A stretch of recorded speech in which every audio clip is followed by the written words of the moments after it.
Salut les winners, j'espère que vous allez bien. Bienvenue sur la chaîne Seb Bricole, présent sur YouTube et sur Instagram. Voilà, donc aujourd'hui, toujours dans la continuité de l'outillage qu'il te faut pour faire l'entretien de ton véhicule ou faire de la mécanique tout simplement. Je viens de recevoir un autre colis et cet autre colis, je vais l'ouvrir avec toi. Je vais te le présenter pour que tu puisses te rendre compte de cet outil et savoir s'il peut correspondre à ton besoin, s'il correspond aussi à ton budget et à tes attentes. Encore une fois, moi j'ai choisi cet outil parce que le rapport qualité-prix il était au top. J'ai fait des bonnes recherches et il correspond à ce que je vais avoir besoin au niveau utilité. Alors c'est parti.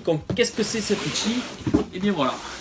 C'est un cric et c'est Michelin qui fait ça. Encore une fois, Michelin, j'aime bien les produits qu'ils font. Ils m'ont infilé pour faire ça. Pour moi, ce cric là répondait aux exigences que je m'étais plus ou moins fixées pour pouvoir relever ne serait-ce qu'une voiture. Pour changer les roues, il me fallait un cric. Alors, qu'est-ce qu'il a de particulier ce cric? Donc déjà, il prend 1800 kg maxi. Donc sa position de relevage permet d'avoir une position de 105 mini. Donc c'est-à-dire que tu vas pouvoir passer sous des voitures relativement plates et tu vas pouvoir lever jusqu'à 350 mm. Donc ça te laisse quand même un bon champ d'action qui te permet de bien changer une roue et de pouvoir quand même visiter un petit peu sous ta voiture si t'as pas de fosse. Donc moi en l'occurrence cet engin là va me servir pour changer mes plaquettes, pour changer mes disques de frein et éventuellement pour changer des pneus et voilà, faire des interventions sur mes roues tout simplement. Voilà, donc on va le déballer ensemble. Tu vois, il est encore sous blister, on va le découvrir. Pour l'instant je sais pas du tout comment il est, à part la photo ici et ce que j'ai vu sur internet et les commentaires que j'ai pu lire. Tu vois, il a un petit grip ici qui permet qu'il y ait une bonne adhérence. Ensuite la poignée de transport ici, elle a une petite tablette à l'intérieur qui est magnétique, donc qui permet de venir aimanter tes boulons de roue pour pas les perdre, et le levier qui permet donc de pomper. Tu peux l'orienter à 180 degrés. Ça c'est vrai que ça peut être pratique si tu te trouves sur le côté, tu peux le faire tourner et jouer avec. Allez c'est parti, on l'ouvre ensemble. Je prends une petite paire de ciseaux et on fait ça ensemble. Il est vraiment sous blister, je dis pas des conneries, je viens juste de recevoir et voilà, ça me permet de te faire une présentation. Si toi tu es à la recherche d'un cric, eh bien regarde, je vais te présenter celui-là et après tu pourras te faire une idée et voir si tu peux partir sur un engin comme ça.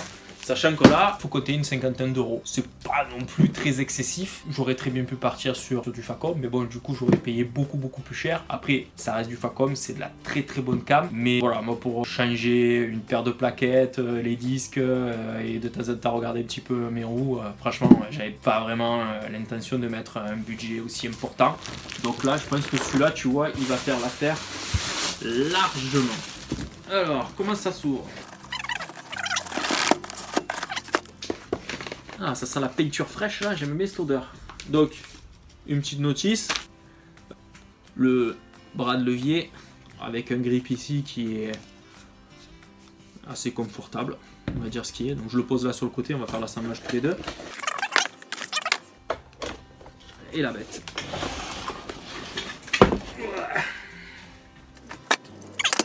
Ah bah c'est franchement pas mal. Ouais, j'ai pas envie de non plus de flinguer ma plaque de placo qui est en dessous parce que du coup je vais en avoir besoin. Bon, tu vois que les roues ça roule hein. Après derrière ça roule aussi. Là, je veux pas non plus trop forcer pour pas trop marquer mes plaques de placo. Voilà. De toute façon, je te le mettrai en situation. On fera donc toutes les opérations de mécanique. J'ai prévu de filmer. Donc là, pour le coup, tu le verras en action. Donc là, c'est une présentation ni plus ni moins que du produit une fois déballé. Je te montre la gueule qu'il a. Donc du coup, ici, hop, la poignée.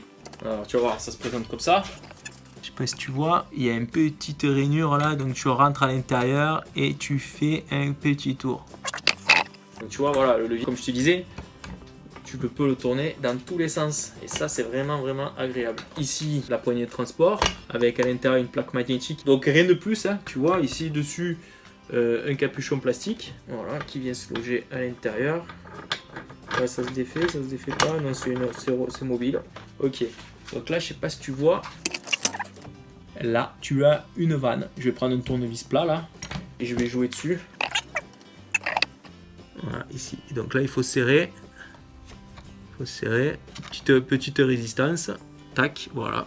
Donc là, ici, la vanne est fermée. Donc là, théoriquement, si je pompe, tu vois, ça fait lever le piston. Alors, on va le lever ensemble, comme ça, tu vas pouvoir voir.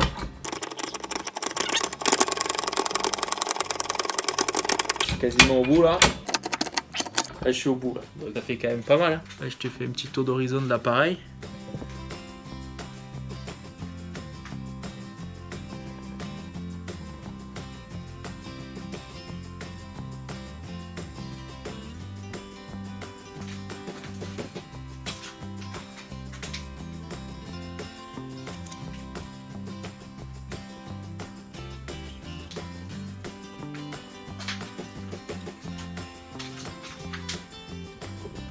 Donc là, du coup, après, pour le faire descendre, eh bien, il faut dévisser la même vis. Donc là, dans le sens inverse des aiguilles d'une montre.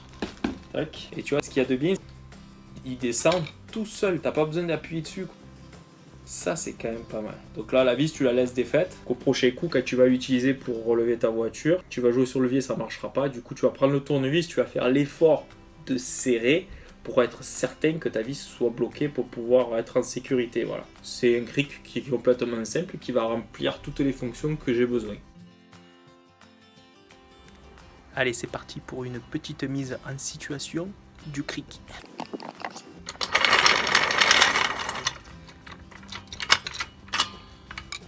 Donc toujours fermer la vanne ici et après tu peux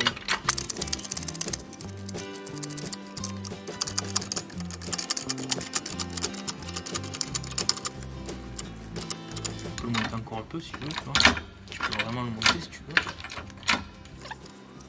Je vais pas le monter jusqu'à fond, il n'y a pas trop d'intérêt, mais tu vois là pour le coup la roue elle touche plus le sol, tu vois. Donc là il y en a largement suffisant pour pouvoir changer une roue. Allez, on descend doucement, tu défais la vanne tout doux.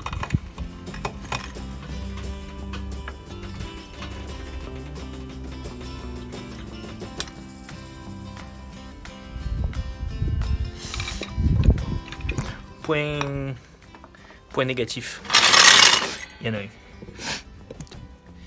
Le pads là, je sais pas si tu vois, il est pas du tout costaud. Moi là, ce que je vais faire, c'est que je vais rajouter une grosse cale en caoutchouc ici pour compenser, parce que là ça appuie directement sur la ferraille et c'est pas très bon, ça risque de marquer le dessous de ta voiture. Donc là pour le coup, si tu achètes ce cric, il faut penser à te faire une pièce en caoutchouc ou en bois que tu mettras ici pour éviter de marquer le dessous de ton véhicule. Eh bien, j'espère que cette petite vidéo de présentation de ce cric Michelin t'aura plu. N'hésite pas, tu mets un pouce bleu, ça permet de référencer la chaîne et donc de me motiver à poster de nouvelles vidéos et qu'on puisse continuer l'aventure ensemble. N'hésite pas, tu mets un petit commentaire sympa, ça fait toujours plaisir. Tu peux me dire aussi dans le commentaire quel est le style de cric que tu as toi, lequel tu préférerais choisir. Est-ce que celui-là, tu as eu des retours qui n'étaient pas forcément bons? Moi, pour le coup, les avis que j'ai eu jusqu'à présent, ils n'étaient pas mauvais. Ensuite, tu partages sur les réseaux sociaux, ça, je te fais confiance, ça pas de souci. Tu t'abonnes à la chaîne, ça c'est super important, ça permet que tu puisses suivre toutes les vidéos que je vais poster. Donc pour cela, il faut cliquer sur la cloche avec les petites accolades. Ça te permet de recevoir donc les notifications par mail des prochaines vidéos que je vais poster. Donc là, il va y avoir toute une série de vidéos sur la mécanique, ça va être le top. Voilà, bah écoute, sur ces belles paroles, je te dis à très vite. Allez, tchuss les winners. Yeah!